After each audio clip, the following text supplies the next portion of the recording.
Are you also questioning whether the impact of the latest CPI numbers is here to stay? The newest CPI report was released last week and brought the risk-on sentiment back in the financial markets.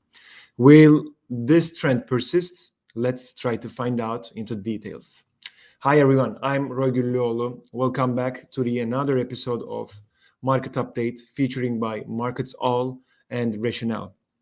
Today, we're analyzing the latest CPI data and discussing its potential effects on the market.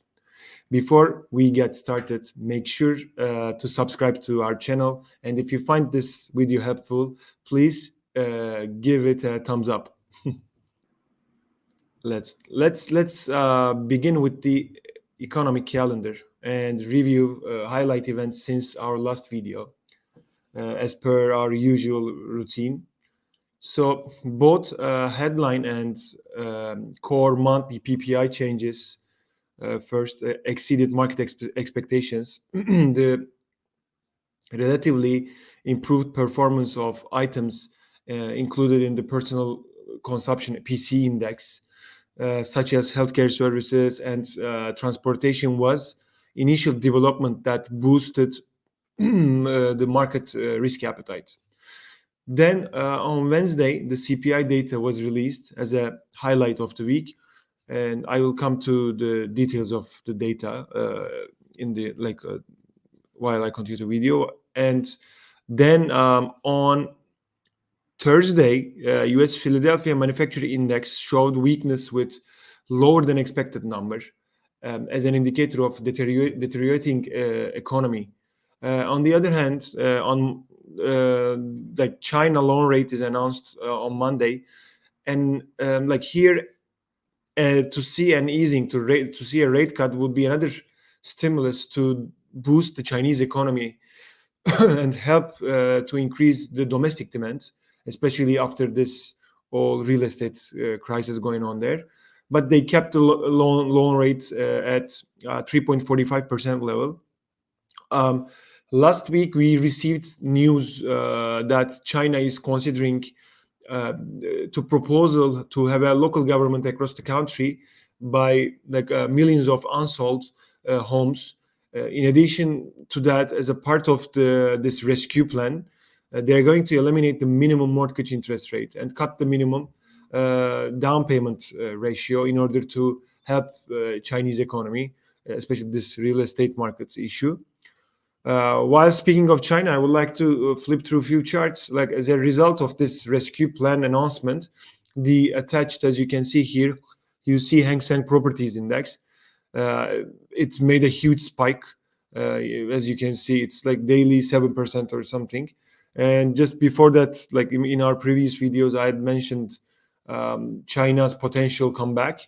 And here the attached Hang Seng Index futures chart almost reached its price target. That was the chart that I was mentioning. Technically, there was a really nice inverted head and shoulder bottom chart formation. It broke out and it just went to the target just directly. The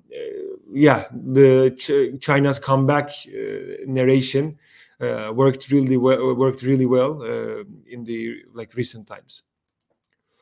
And also for the ones looking instruments for providing exposure to China from US or somewhere else, because sometimes it's difficult for people to get the exposure of the other currencies while they want to trade an instrument in that region. So you can buy this in that terms FXI or the attached MCHI ETFs. These also work as a exposure to China, and as you can see in the attached chart, it's the China's comeback scenario worked pretty well in this instrument as well. Yeah. Okay, let's get back to the CPI data, the details. So overall, the CPI increased 0.3% in April after rising 0.4% in March. Over the last 12 months, the all item index, general headline CPI, increased 3.4% like year over year. So in the details, both the shelter index and gasoline index, like gasoline, oil, like energy side, saw the biggest increase. Together, if you take these two, like the shelter index and gasoline, together accounting for over 70% of the overall monthly rise in the index for all items. The energy index experienced 1.1% increase during the month. Meanwhile, the food index remained unchanged in April. Like as like we keep mentioning, like the service side is the problematic side. Good side is still doing good. As you can see, like the food inflation remain unchanged. In April, the index for all item less food and energy, which is core inflation, rose 0.3% after rising 0.4% in each of the three preceding months. In the indexes which increased in April include like the sections shelter, motor vehicle insurances, while used cars, as you can see here, let me try to show you. Used cars and trucks, there's a minus 1.4 decrease. While this is decreasing, motor vehicle insurance prices are increasing. But like, yeah, there might be also lagged impact on it. Medical care, apparel, and personal care, those are the sections that we saw an increase in the April report. The indexes for used cars and trucks, as I told you, also household furnishings and operations and new vehicles were among those that decreased over the month. So while the deflation process or disinflation process, let's say, continues in the food, the service inflation is not like responding as it desired. Here in this chart, you can see the service inflation still, there's an upward, this food inflation, and 5.3 is 2.2. Actually, good inflation is minus 1.3 as far as I remember. So good inflation is like not addition to the pace of increase, it started to decrease. Like in that terms, the improvement that gains in the good side is pretty well. Yeah.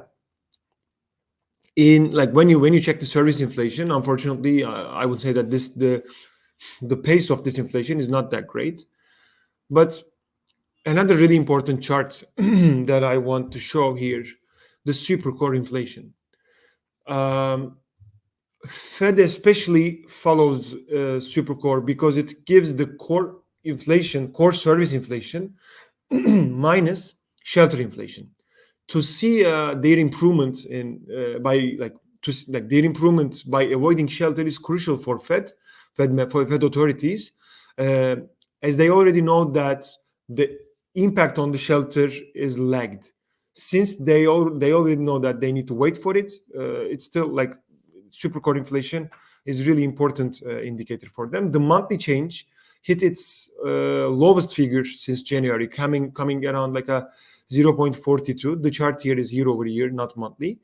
Meanwhile, the annual change has risen from 4.8 to 4.9, as you can see in this chart. This mark is the highest annual change in the supercore since April 2023. The inflation data for the first 3 months of 2024 showed that the disinflation process had nearly stopped, and which was concerning actually. That was suggesting that the final phase of the taking inflation down will be tough. This April data brought some new hope for the continuation of the disinflation period. However, as you can see, the super core inflation, which is pretty important, indicate that reaching the target level of 2% will be difficult without further cooling in the job market or in the real economy side. Remember that seeing the inflation to come down without distorting the job market is the key for the Fed, and that's the definition of soft landing.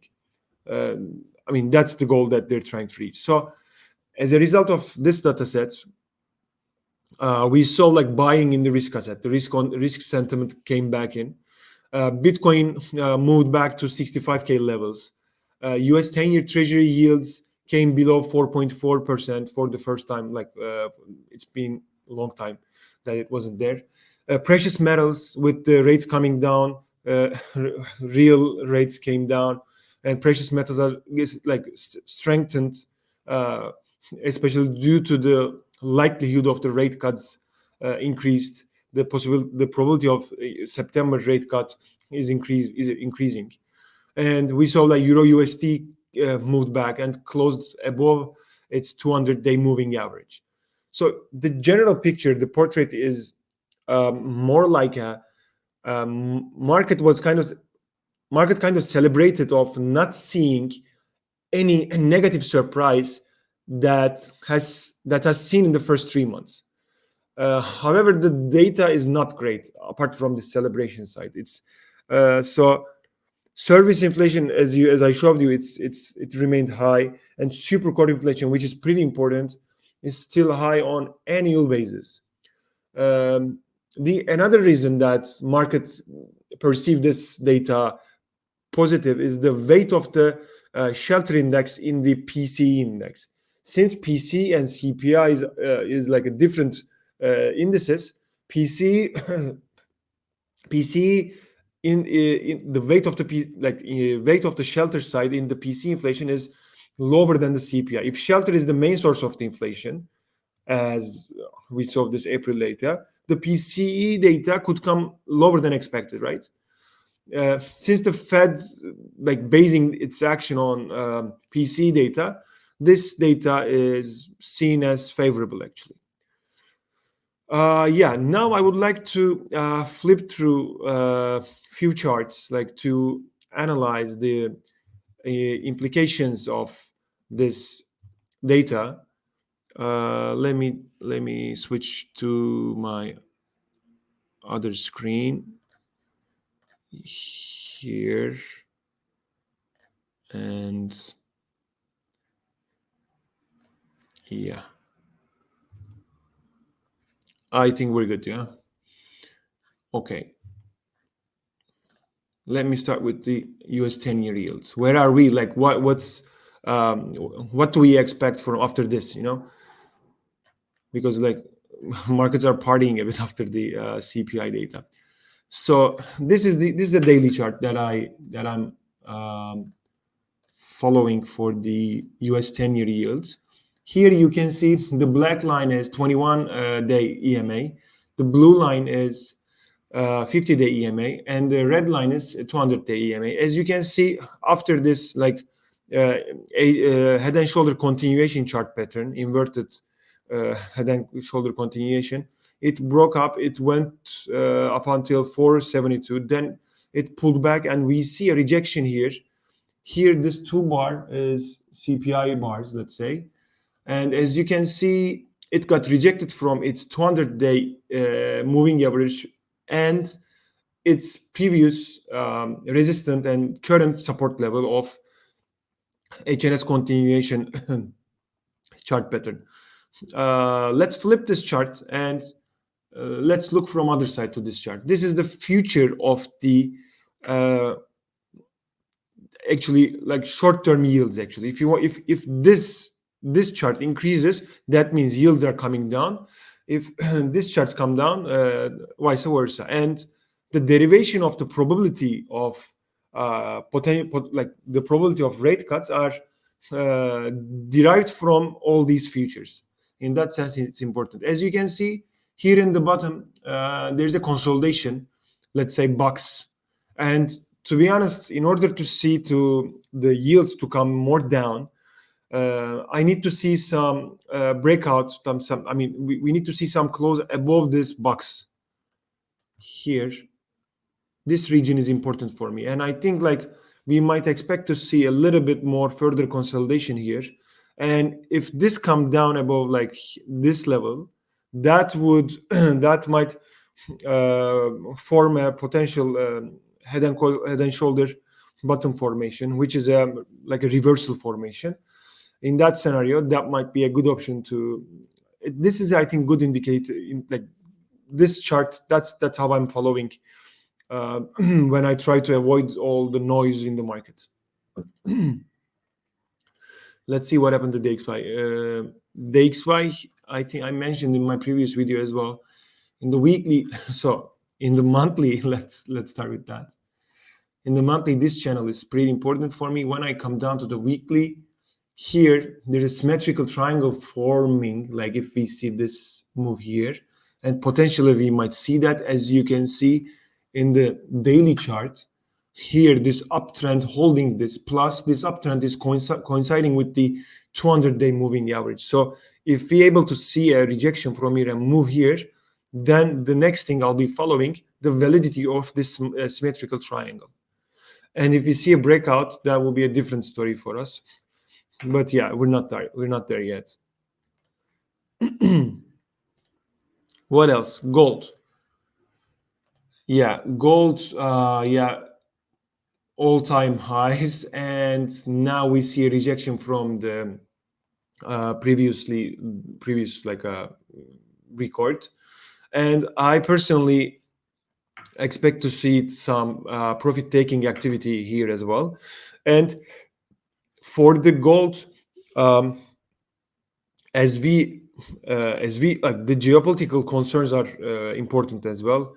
And if we see some escalating tension between Iran and Israel, we might take. I mean, I think that's the main reason that the latest move. I'm not talking about this region. This region was mainly rates with the soft landing expectations. I guess rates were coming down and stuff. But I think lately this recent geopolitical tension had influenced a lot gold prices, and also like why I'm saying this, it might be the only reason for now, because when I check the real yields and when I check the, let me try to show you real yields as well. Rates, yeah. Here you can see, I mean, there's not like a huge action that we can justify the latest gold movement. Yeah, and here, while speaking of gold, I would like to mention here, if there's going to be an opportunity, maybe silver to gold ratio might be a good indicator to watch, because rather than buying gold, I mean, I personally think that silver provides more room. Here, let me start again with higher long frames. This is a monthly chart. Look here, there's a like highly, like if this moves through that way, there's going to be really nice bottom formation that if there's a breakout, the action might go up until here. So in the short term, when I come to, not short term, but yeah, weekly chart, here there's a rectangle chart pattern after this action, and as you can see, this top levels here, to see some profit taking activity would be so normal and much healthier, definitely healthier, to move directly like this. So to be honest, like if I like to position myself in more like a precious metals and stuff, silver would be my priority. And any kind of rejection from here up until here, this level might act as a support in the very, very short term. So people looking to position in precious metals, maybe putting a limit order here, like I'm just as an example for a sensible trading strategy, putting a limit order here and putting a stop loss just behind here, or as you can see, 40-week line, the red one, just below that, and acting to wait like this. I mean, this is the ratio for sure. You need to buy this and sell at the same amount of gold to try this one. But yeah, when you come to silver itself, yeah, here as you can see, a limit order that might be executed here, because here is the 1, 2, and 3. Actually, here the main trade area was here, but yeah, it broke up. And putting a limit order here, and putting a stop order here, stop loss, and this might provide 1 to 2 risk reward ratio, which might work normally. Yeah. And also, I would like to get to S&P futures. In the daily chart, as you can see, we are at the top, all-time high again. To be honest, in order to see more healthy continuation for this chart, again, like the gold, like the silver, I would like to see some profit-taking activity here, and I would like to see some handle here.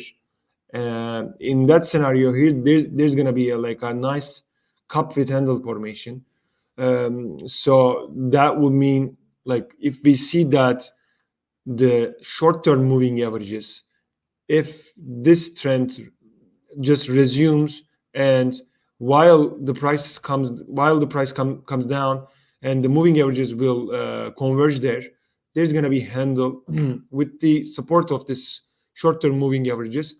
Then a bet could be put for the breakout of S&P future chart.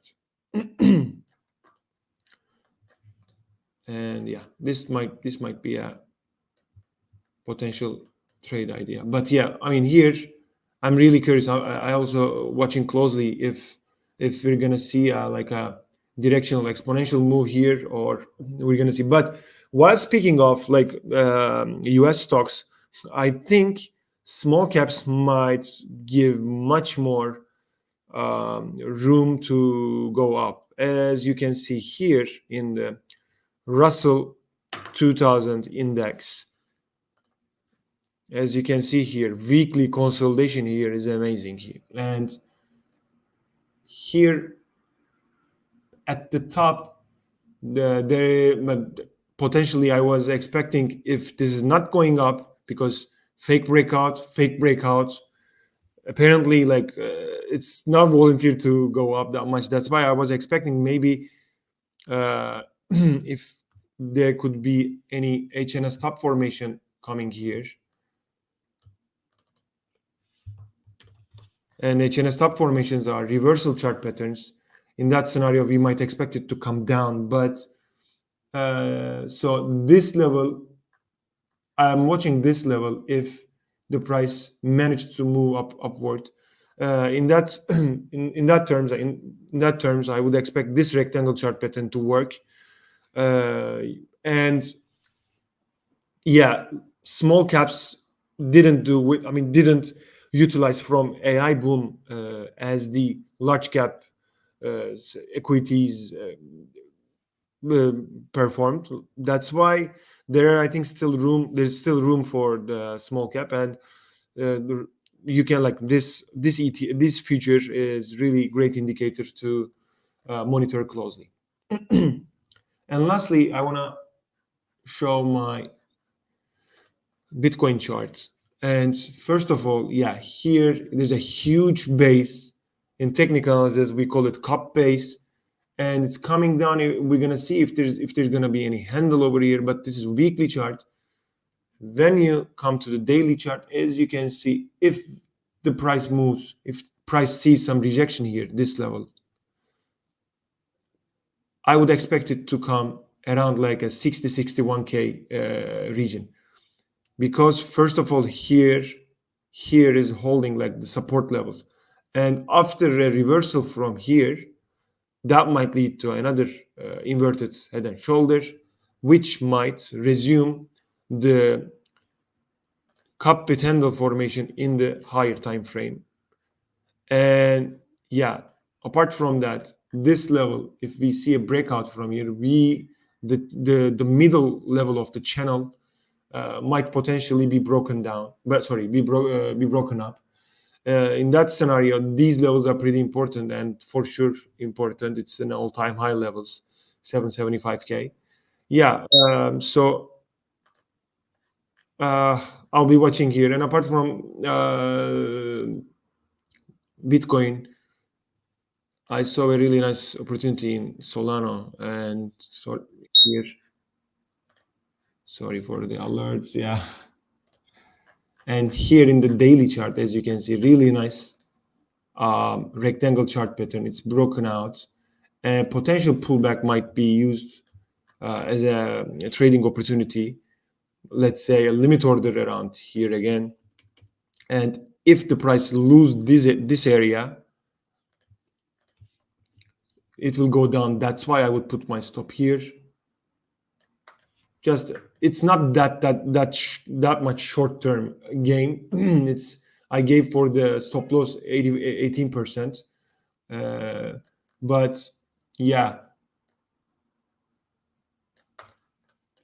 So that's I think all I'm gonna talk about this week. Thanks for listening, and please don't forget to subscribe our video if you like the content, and don't forget to like, please, and have a good week.